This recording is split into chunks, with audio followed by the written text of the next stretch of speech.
I so often hear people say that they want peace and quiet in their daily busy lives.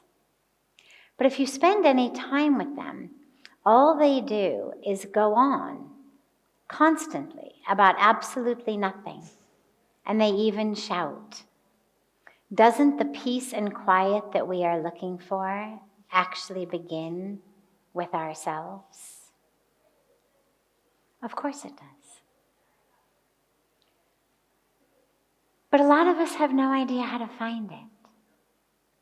And the dilemma is that peace and quiet is not, sadly, just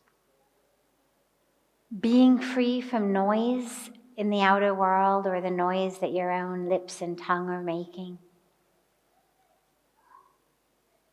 You could be far from the nearest neighbor, no one in ear sight. Your lips and mouth could be closed. You could have earplugs in your ears, not that you would need them at that place, but you could put them in there anyway. And sadly, for so many of us, we still wouldn't be in peace and quiet. Because most of the noise that actually troubles us is the noise of our own heads, the noise of our own minds. The noise in the world around us isn't nearly as troubling. It may be ever so slightly distracting, especially if you're trying to meditate until you really develop an ability to anchor within even when there is noise. It's not that noise that actually troubles us or that steals our peace. It's not random people having a conversation over there, or a child randomly crying over there, or a dog randomly barking over there. That which actually steals our peace is the noise in our own heads. And sadly, that's with you wherever you go. And so a lot of us don't even know the experience of peace and quiet. And so it would never occur to somebody to stop talking or to stop shouting, because even when they do, they're not in peace. They're still shouting in their minds.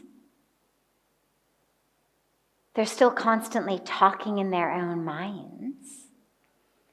And that's why we do spiritual practice. It's why, sadly, the answer to peace and quiet is not actually just an absence of outer noise.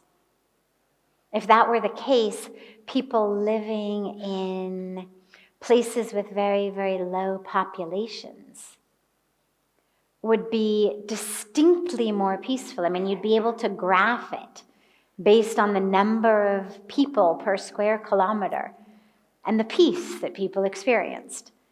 But I don't think there's any such graph that shows that, people living in barely populated areas actually experience a deeper sense of peace and joy in their life, a deep quiet in their life, than people living in more packed areas experience. I don't think so. It'd be an interesting study in any case, but I don't think it would bear out. I think that people living in suburbia are, in most cases, just as stressed and just as upset and just as likely to be yelling at each other and on antidepressants or anti-anxiety pills, or to commit suicide, or to be getting divorced, or whatever the markers would be of unhappiness in our lives. I don't think that they're any lower the more likely you are to live in the suburbs or a sparsely populated area. It's an internal quiet. And that's why we meditate. It's why we pray. It's why we do our japa, our chanting. It's so that we actually can experience that sense of peace within the chaos, noiselessness amidst the noise. So if somebody's looking for peace and quiet, but they keep talking, what you can be pretty sure of is that the noise that's troubling them is not the noise of their own voice, but it's the noise in their own heads. And that until they find that, they're not really going to find the peace and quiet. But of course, if you're going to meditate or pray or do japa, one of the first criteria is you got to close your mouth. You've got to stop talking. So we do have to stop the constant chatter if we're going to find that sense of quiet within. It's the first step, but it doesn't give it to us automatically.